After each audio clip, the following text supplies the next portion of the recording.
sociales y económicas que, como se ha constatado, son estructuras desestabilizantes del medio ambiente en el que existen. Quisiera ver el origen de sí desde un punto también histórico y hablar un poco más sobre el debate complejo en términos de sustentabilidad.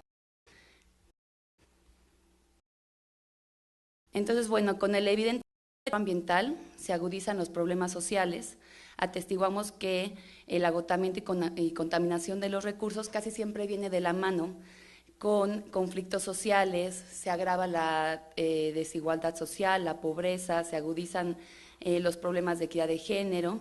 Entonces también vemos que con ello acontecimientos que antes eran poco habituales también se vuelven cada vez más comunes, ¿no? Como una mayor intensidad de los fenómenos naturales, el calentamiento. Y vemos que lo que está en juego ha sido también el crecimiento económico que ha sido apuntalado por el progreso científico-tecnológico, ¿no? Y todas las infraestructuras e instituciones que han sido construidas en base a ello. Entonces, bueno, diversos autores como Daniel Wall, Enrique Leff, David Orr, coinciden en que esta crisis de fondo es una crisis del conocimiento, de las bases conceptuales y de nuestro marco teórico que ha construido un mundo insustentable. Los fenómenos críticos que mencionaba anteriormente de la realidad contemporánea han hecho reconsiderar nuestra forma de comprender la vida y replantear qué otras formas de vivir son posibles. Entonces surge un imperativo de que no podemos seguir actuando en el mundo como hasta ahora lo hemos hecho.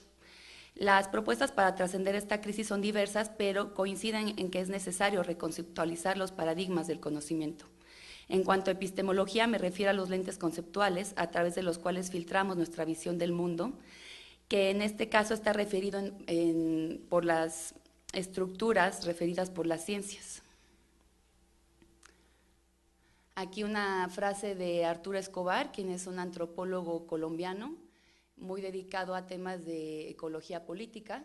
Dice, la causa más profunda de la actual devastación se encuentra en el modo de conciencia que ha establecido una discontinuidad radical entre los seres humanos y la naturaleza. Vemos que él coincide con lo que mencionaba anteriormente, que la naturaleza llega a nuestra racionalidad desde la comprensión y el imaginario de las ciencias.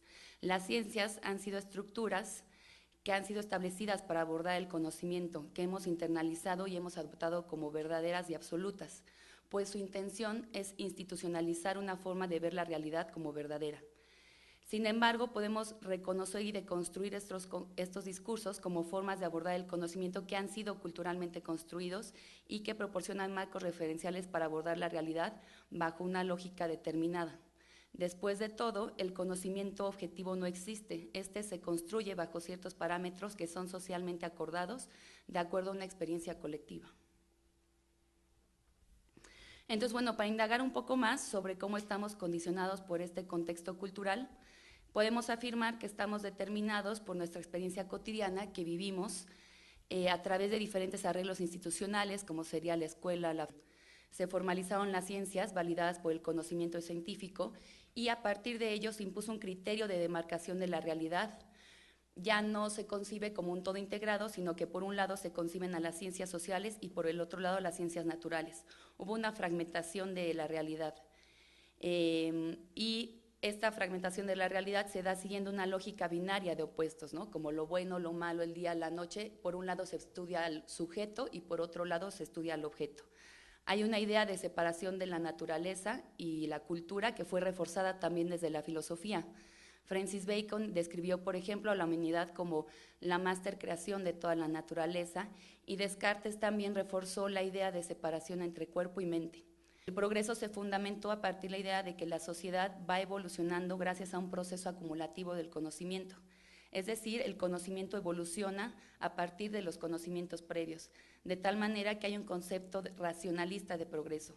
Lo moderno es superior al antiguo porque el conocimiento es el medio para llegar a la verdad. Sin embargo, como expone Foucault, deconstruye estos preceptos racionalistas argumentando que estas formas son solo una epísteme, o sea, un marco de saber acorde a la verdad impuesta desde un poder, sino en el modelo económico también. El capitalismo, basado en una racionalidad productiva y de consumo, su fuente de crecimiento es la explotación de recursos naturales y la fuerza laboral. El objetivo es la acumulación y reproducción del capital a corto plazo. Queda explícito entonces una lógica competitiva individualista donde para yo tener más, otros tendrán que tener menos. Esta dinámica, acelerada por el crecimiento ilimitado del capital, ha agotado progresivamente los recursos naturales, pues predomina una política dilapiladora de los recursos que ignora los ciclos regenerativos de la naturaleza. Paradójicamente, el capital destruye las bases de su riqueza. Entonces, el discurso del desarrollo capitalista es insostenible porque no puede perpetuarse indefinidamente. Entonces, bueno, los efectos de la crisis se dejan sentir por todo el mundo de una manera tal que desde la ONU se ha reconocido la evidencia de que la naturaleza tiene límites y que urge modificar el orden económico para dominar las consecuencias de este desarrollo. Sin embargo, este desarrollo ha sido interpretado como una ecologización de los medios productivos, intentando un balance entre crecimiento económico, desarrollo social y protección al medio ambiente. Sin embargo, vemos que en esta interpretación de la sustentabilidad no se plantea la urgencia de un cambio profundo sobre la racionalidad humana y su relación con la naturaleza y entre los grupos humanos. Se pretende seguir bajo la misma lógica productiva que sigue considerando el crecimiento económico del capital como el medio del desarrollo para el ser humano mientras se mantienen los recursos. Aquí hay una contradicción y orientar la construcción de conocimiento para la sustentabilidad. El término sustentable no existía anteriormente, surge de esta misma ruptura porque no era necesario, todo era sustentable.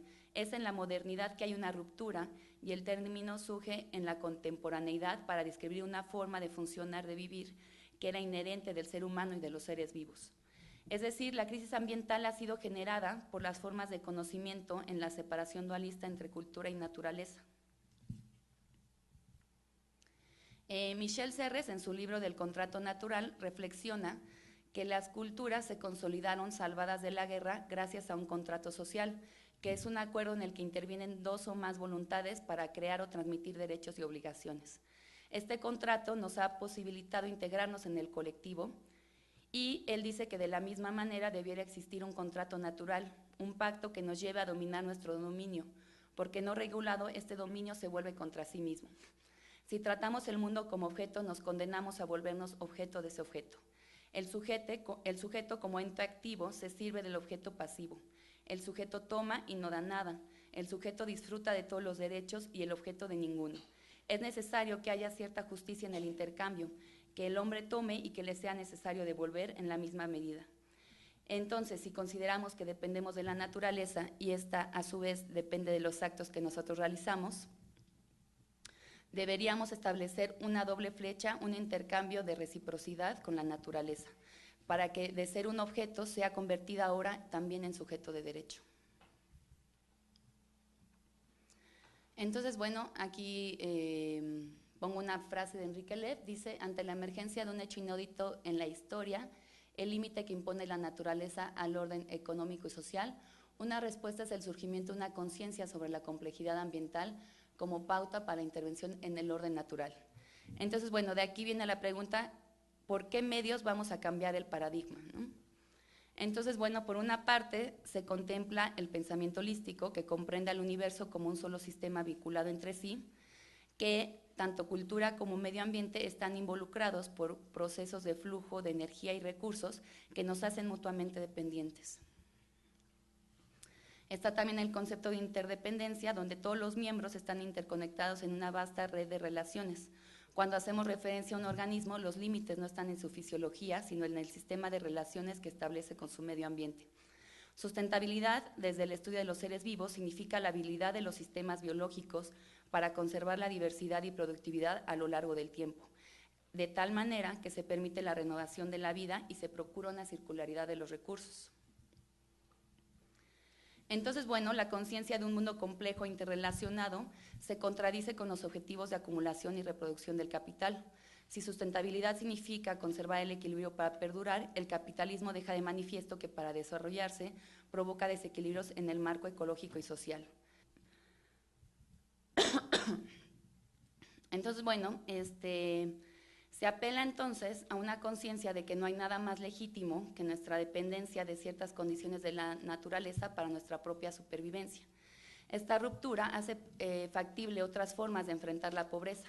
Por ejemplo, lo que propone Enrique Lev es una posible estrategia de empoderamiento de comunidades que han sido relegadas del desarrollo hegemónico, en el que ellos tienen que hacer un reconocimiento de sus territorios y de su grupo social para después decidir hacia dónde quieren ir y entonces determinar los medios prácticos para conseguirlo. Se refiere a una autogestión del sistema ecológico y sociocultural para fortalecer su potencial productivo. Entonces, bueno, vemos que la racionalidad ambiental y la racionalidad capitalista se diferencian por sus intereses y sus formas de comprender el mundo. Por ejemplo, las grandes industrias requieren cantidades masivas de recursos y también de energía. Son masivas las cantidades de desechos que generan, por tanto, la inversión para procesar todos estos procesos no es viable. Claro que al ser masivas generan más rendimientos.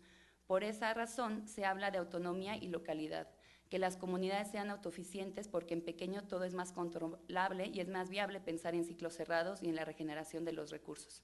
Entonces surgiría de aquí una fuente de productividad sostenible proveniente de la articulación de los procesos culturales asistidos por una tecnología apropiada que garantiza la regeneración de los recursos. Entonces, bueno, a manera de resumen, vemos que la crisis ambiental urge a un pensamiento de la complejidad, un pensamiento sistémico en el que queda de manifiesto también la interdisciplina como herramientas para la constitución de una ética. También vemos que la crisis ambiental es una construcción social en el sentido que es el resultado de la instauración de una racionalidad específica. Se ha planteado que siguen existiendo obstáculos para su entendimiento profundo, que son estrategias que obstaculizan la acción social y conducen los procesos hacia una simple ecologización de los comportamientos sociales. Entonces, bueno, otra definición alternativa a la de Brundtland es el que encontramos en el libro Marco para la Evaluación de Sustentabilidad Humanos Sustentables, que dice: la garantía de que la base natural y cultural persistirá indefinidamente y se establecerá una distribución equitativa de los recursos y el acceso a estos entre los individuos, los grupos sociales, las generaciones humanas y el resto de los seres vivos. En esta definición vemos que se habla igualmente de mantener la productividad ecológica, tecnológica y cultural constreñida a las condiciones ecológicas del medio, pero a diferencia de la anterior, se diferencia de que se contempla el derecho a la continuidad cultural. Cuando ésta se incluye en la ecuación, se entiende que serán sociedades cuya organización permitirá la igualdad de oportunidades entre los miembros que interactúan en el presente, pero se preservarán estas para los miembros del futuro. Una postura de esta índole, entonces, adquiere dimensiones éticas sobre el respeto de la vida y la justicia, pues sugiere que debemos adoptar estos puntos de vista para asegurar la supervivencia de los seres vivos. Por eso se dice que la sustentabilidad es un metaconcepto, es decir, es un concepto dinámico sujeto a la relatividad ética y cultural. Esto quiere decir que las aspiraciones entre sociedades humanas no son iguales y varían de cultura a cultura, reconociendo que todas estas formas son válidas en su contexto.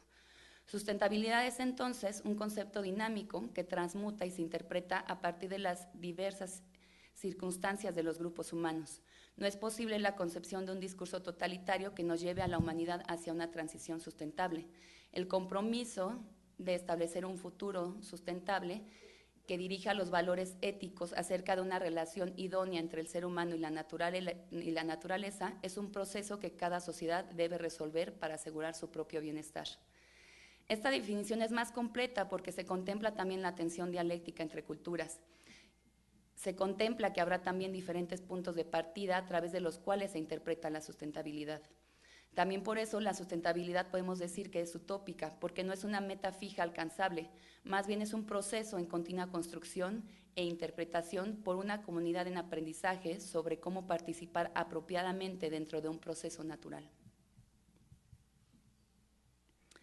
Entonces, bueno, una racionalidad ambiental se concreta en las prácticas culturales donde se organizan los medios productivos, tecnológicos y culturales que funcionarán porque estén diseñadas a las particularidades del contexto.